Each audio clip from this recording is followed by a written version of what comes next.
ये ऊपर के क्वेश्चन हम डिस्कस कर चुके थे, अब ये क्वेश्चन डिस्कस करेंगे, ठीक है। मतलब आपका ये ठीक,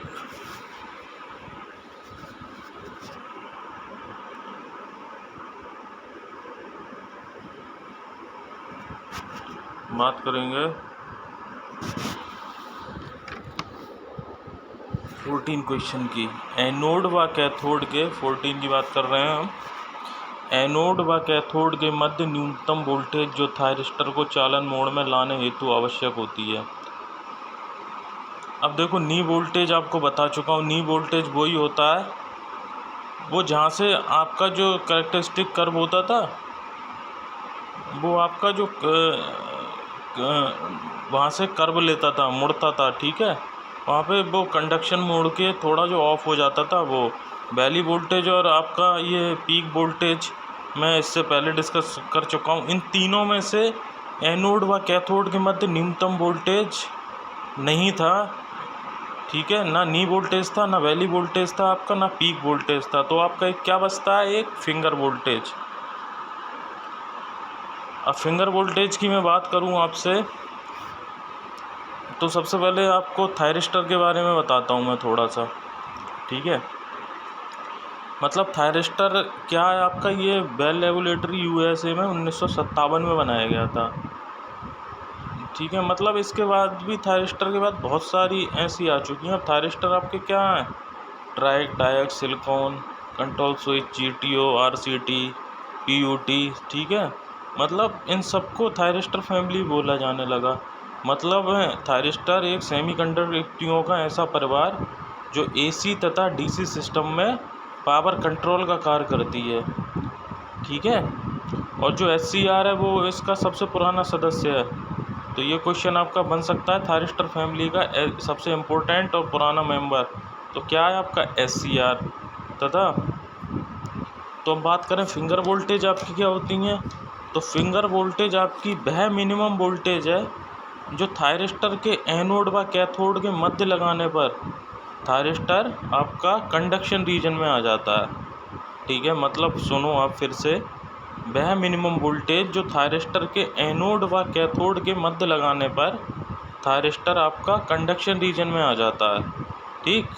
मतलब क्या कहलाता है, फिंगर वोल्टेज। मतलब minimum voltage which is required between the anode and cathode of a thyristor to trigger it to the conduction mode, ठीक है। मतलब it is slightly more than the normal on stage of the device. मतलब ये normal आपकी जो on state है voltage की, ठीक है, उससे मोर देन ही होती है। तो समझ गए आप, ठीक है। एक होती ऑन स्टेट वोल्टेज, वो तो आप जहाँ 1 से लेकर 4 वोल्ट तक होती है, ठीक। अब नेक्स्ट क्वेश्चन की तरफ चलते हैं।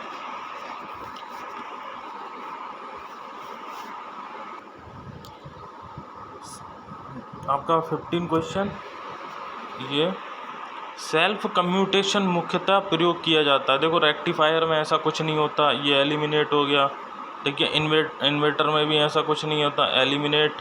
और रेजोनेंस परफेक्ट में भी ऐसा कुछ नहीं होता। क्या बचा आपका, एक बस डीसी चॉपर, ठीक है। तो डीसी चॉपर मतलब चॉपर की मैं आपको डेफिनेशन भी बता चुका हूँ सबको। क्या होता है आपका डीसी चॉपर, तो चॉपर आपकी क्या है, मतलब ऐसी युक्ति जो किसी परपथ में निर्धारित अवधि के लिए शक्ति को प्रवाहित होने देती है। अर्थात कहें तो मतलब जो किसी परपथ के शक्ति प्रवाह को नियंत्रित करने के लिए पावर सप्लाई को एक सीरियल वे में ऑन ऑफ करती रहती है, चॉपर कहलाती है। अब वह चॉपर मतलब जो इनपुट पर डीसी प्रयोग करते हैं तो डीसी चॉपर कहलाए जाते हैं। तो कंट्रोल की आवश्यकता के अनुसार आपके डीसी चॉपर भी बहुत सारी कॉन्फ़िगरेशन है उसमें, ठीक है। मतलब एक बेसिक डीसी चॉपर में एचसीआर प्रयुक्त किया जाता है। मतलब आपका जो स्टैटिक स्विच की भांति कार्य करता है, मतलब ऑन तथा ऑफ टाइम पूर्व निर्धारित होते हैं इनके। और इनको जो होता है ऑन ऑफ चेंज करने के लिए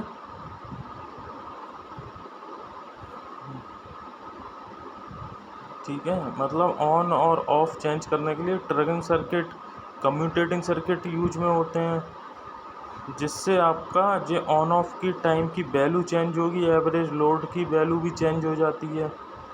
तो जैसे एक फार्मूला लिखाया था मैंने, टी ऑन, टी ऑफ और चॉपर ड्यूटी साइकिल की गणना के लिए।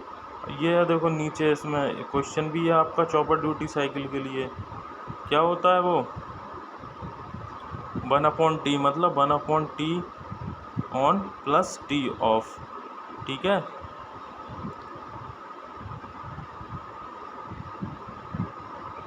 बराबर 1/T होता है चॉपर की आपकी आवृत्ति, है कि नहीं। ठीक है, तो मतलब इसमें आप इस वाला क्वेश्चन देखो, वो वाला डीसी चॉपर समझ गए आप। ठीक है, अब ये वाला क्वेश्चन देखो आप, 17 की बात कर रहा हूँ मैं। 17 में एक डीसी चॉपर माइक्रो सेकंड के लिए ऑन तथा माइक्रो सेकंड के लिए ऑफ रहता है। ठीक है, तो ड्यूटी साइकिल व चॉपर आवृत्ति का मान क्या होगा। अगर ड्यूटी साइकिल की बात करें हम परसेंटेज में निकालें, तो टी ऑन का टाइम ऊपर करेंगे और डिवाइड बाई आपका T on plus T of. अगर ये वाला फार्मूला आप लगाएंगे तो आपका आंसर उसका आएगा 80%। ठीक है, और जब फ्रिक्वेंसी इसकी निकालेंगे किलो हर्ट्ज़ में, तो 1/T करके निकाल देंगे, आंसर आएगा आपका 40। तो कौन सा फार्मूला लगाना है आपको, 1/T on plus T of, और ड्यूटी साइकिल के लिए आपको लगाना है T on upon T on plus T of. ठीक है, आंसर आपका ये मिलेगा। अब बात करते हैं 16वें क्वेश्चन की। ठीक है,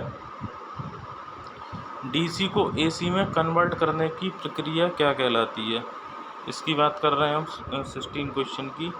डीसी को एसी में कन्वर्ट करने की प्रक्रिया क्या कहलाती है, इन्वर्जन कहलाती है। ठीक है, रेक्टिफिकेशन नहीं करती, रोटेशन का कोई मतलब नहीं।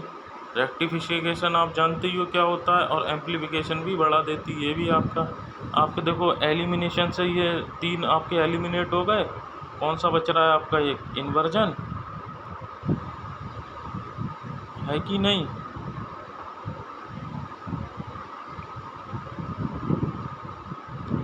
इन्वर्जन आपका बच गया आंसर। तो आपका इन्वर्जन होता क्या है, तो इन्वर्जन आपका डीसी को एसी में बदलने की प्रक्रिया ही इन्वर्जन कहलाती है। मतलब ये क्या होता है, रेक्टिफिकेशन के विपरीत आपकी ये क्रिया है। ठीक है, जो युक्ति मतलब आपका इन्वर्जन का कार्य करेगी उसे क्या बोलेंगे, इन्वर्टर बोलेंगे। ठीक है, मतलब डीसी को एसी में बदलने वाली वो युक्ति आपकी क्या होती है, इन्वर्टर कहलाती है। अगर मान लो लोड इंडक्टिव या कोई कैपेसिटिव होगा, तो ठीक है, इसका जब इंडक्टेंस और कैपेसिटेंस लोड सीरीज में आएगा, तो सीरीज में आने के कारण आपका कम्यूटेटिंग एलिमेंट से जुड़ जाएगा। तो एक सिंपल सीरीज इन्वर्टर मतलब आरएलसी सर्किट की भांति रिएक्ट करेगा। ठीक, और आपका जो कम्यूटेटिंग कंपोनेंट जैसे एल तथा सी लोड के सीरीज में कनेक्ट किए जाते हैं, तो आपका ये क्या बना लेते हैं, अगर एल और सी सीरीज में कनेक्ट कर दें तो ये आपका आरएलसी रेजोनेंट सर्किट बना लेंगे। ठीक है, मतलब इसमें क्या यूज होता है, 2 एससीआर का यूज करके हम आउटपुट की निगेटिव तथा अपनी पॉजिटिव हाफ साइकिल प्रोड्यूस की जाती है। ठीक है, मतलब पॉजिटिव हाफ साइकिल आपकी करने के लिए जो पहला एससीआर होता है उसको ट्रिगर कर देते हैं। ठीक है, तथा करंट जो आपका पहला एससीआर है उससे पास होगा और लोड और C2 में प्रवाहित होता रहता है। तो इससे क्या होगा, आपका जब C2 में आपका करंट आ जाएगा तो C2 आपका चार्ज हो जाएगा। और जो इस मतलब कंडीशन में जो C1 दूसरा कैपेसिटर है आपका, जो पहले से ही चार्ज है, जो L1 लोड तथा एससीआर के उसके माध्यम से आपका क्या हो जाएगा, डिस्चार्ज हो जाएगा। ठीक है, तो 50% आपकी करंट इनपुट सोर्स से 50% कैपेसिटर से ड्रा होगी। अब ये आपकी हो गई पॉजिटिव हाफ साइकिल। अब आपकी निगेटिव मतलब करंट किससे आ रही है? पॉजिटिव हाफ साइकिल 50% आपकी करंट इनपुट सोर्स से और 50% आपकी किससे? कैपेसिटर से ड्रा होगी। और इसी प्रकार अगर बात करें हम नेगेटिव हाफ साइकिल की, तो SCR2 को गेट कर दिया जाएगा। अब इस स्थिति में क्या होगा? C1 चार्ज हो जाएगा तथा और C2 इंडक्टर आपका जो L2 और लोड और SCR है, जो SCR के दूसरे मतलब SCR लगा है उसके माध्यम से आपके क्या हो जाएंगे? डिस्चार्ज हो जाएंगे। अब आपकी इस कंडीशन में क्या होता है? 50% आपकी करंट इनपुट सोर्स से और 50% आपकी करंट कैपेसिटर से ड्रा होगी। तो मतलब SCR फर्स्ट और SCR सेकंड दोनों से गेट करके आप AC आउटपुट आपको मिल जाएगी। ठीक है, मतलब हम दोनों आपकी वो दोनों को हमें एक पॉजिटिव हाफ साइकिल पे एक SCR काम कर रहा है, एक दूसरा नेगेटिव हाफ साइकिल दे देगा हमारी। ठीक है कि नहीं? अब नेक्स्ट क्वेश्चन आपका 18, निम्नलिखित में कौन सी युक्ति फ्रिक्वेंसी कन्वर्टर युक्ति है? बताओ आप।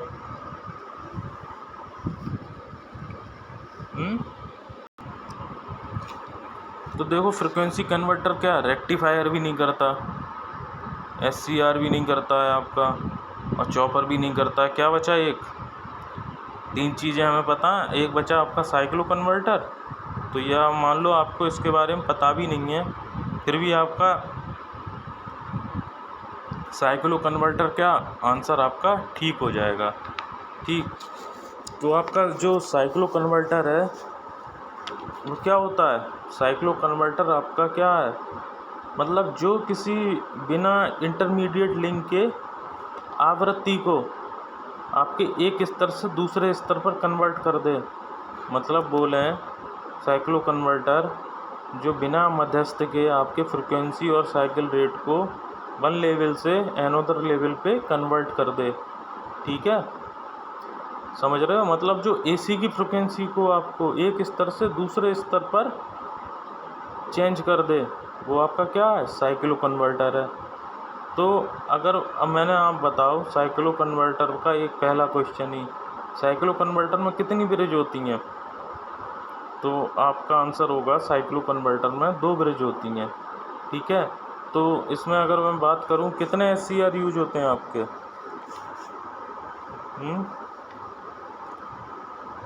इसमें लगभग आपका 6 से 7 8 तक SCR आपके यूज होते हैं।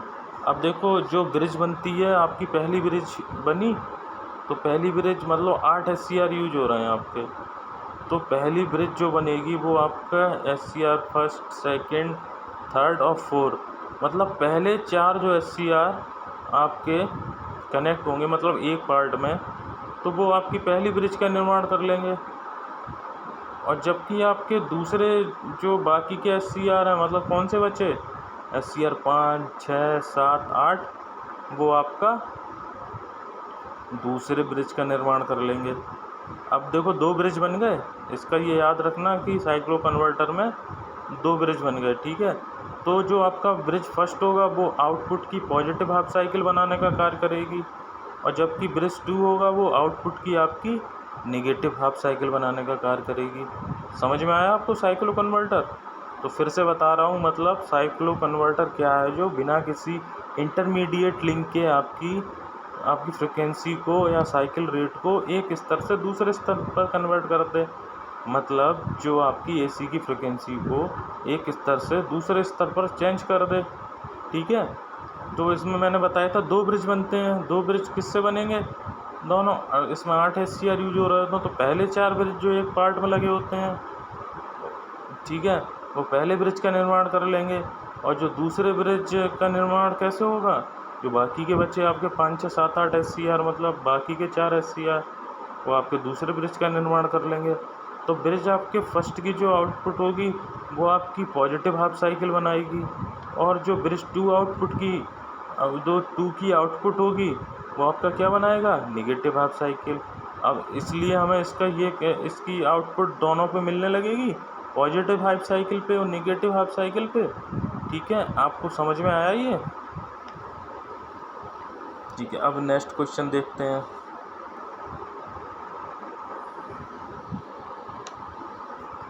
कौन सी हीटिंग विधि को एडी करंट भंवरधारा हीटिंग विधि कहा जाता है?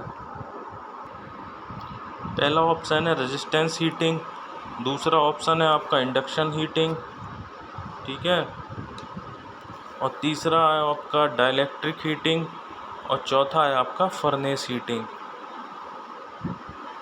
तो देखो इसमें ये दोनों ऑप्शन तो बिल्कुल गलत हैं, आंसर होगा तो इन दोनों में से ही होगा। तो एडी करंट भंवरधारा हीटिंग विधि भी कहा जाता है। अगर एडी करंट के बारे में आपने पता है तो आपको बिल्कुल पता होगा ये जो हीटिंग विधि है वो कौन सी होती है, इंडक्शन हीटिंग होती है आपकी, ठीक है, याद रहेगा, इंडक्शन हीटिंग। अब एडी करंट लॉसेस का सूत्र होता है, ये तो एडी करंट लॉसेस तो आप पढ़ चुके हो, काफ़ी बार पढ़े होंगे आपने, ठीक है। तो इसका जो सही फॉर्मूला है W=E/KF² BM² और B, मतलब ये वाला आपका बिल्कुल सही है, ये वाला मतलब B आंसर आपका बिल्कुल यहाँ पे ठीक है, ठीक है। अब 21 क्वेश्चन है आपका, जिन युक्तियों का प्रतिरोध उन पर पड़ने वाले प्रकाश पर निर्भर करता है, मतलब जिन युक्तियों का प्रतिरोध उन पर पड़ने वाले प्रकाश पर निर्भर करता है, क्या कहलाती हैं? फोटो कंडक्टिव युक्तियाँ कहलाती हैं वो तो।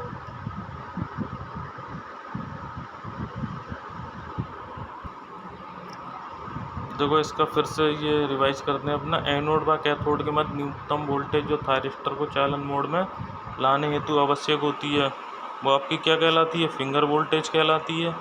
सेल्फ कम्यूटेशन मुख्यतः प्रयोग किया जाता है, कहाँ प्रयोग किया जाता है? आपका डीसी चॉपर में।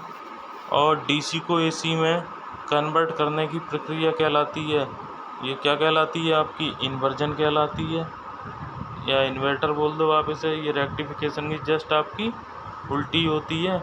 यदि एक डीसी चॉपर माइक्रोसेकंड के लिए ऑन तथा 5 माइक्रोसेकंड के लिए ऑफ रहता है 20 है, तो ड्यूटी साइकिल व चॉपर आवृत्ति का मान क्या होगा? अब F=1/T, T on upon T on plus T of, ठीक है। ये फार्मूले से अगर आप निकालोगे तो आंसर आपका क्या आएगा? ये डी आंसर आपको अगर रख के वैल्यू देखना, देखो F=1/T होता है, ठीक है, इससे आपकी आवृत्ति आ जाएगी। और आपका जो ड्यूटी साइकिल किससे आएगी? T on divide T on plus T of. On और ऑफ टाइम आप पे दे चुके हैं तो इससे आपकी ये पता चल जाएगी। अब 18 क्वेश्चन है आपका, निम्नलिखित में कौन सी युक्ति फ्रिक्वेंसी कन्वर्टर युक्ति है? तो आपकी जो फ्रिक्वेंसी कन्वर्टर युक्ति होती है वो कौन सी होती है? साइक्लो कन्वर्टर होती है आपकी, जिससे बिना कुछ इंटरमीडिएट लिंक के आपसे वो कनेक्ट हो जाती है, ठीक है। आपके 3 क्वेश्चन और बचे हैं, इनका मैंने बता दिया था। कौन सी हीटिंग विधि को एडी करंट या भंवरधारा हीटिंग विधि कहा जाता है? तो याद रखना, इंडक्शन हीटिंग को भंवरधारा हीटिंग विधि बोला जाता है। एडी करंट लॉसेस का फॉर्मूला आपका ये बी वाला, ठीक है, ये वाला WE=KF² BM² और B, ठीक है। और आपका 21 क्वेश्चन, जिन युक्तियों का प्रतिरोध उन पर पड़ने वाले प्रकाश पर निर्भर करता है कहलाती हैं, क्या कहलाती हैं? आपकी फोटो कंडक्टिव युक्तियाँ, ठीक। तो आपके ये क्वेश्चन कवर हो गए और नेक्स्ट क्वेश्चन हम अब नेक्स्ट क्लास में कवर करेंगे।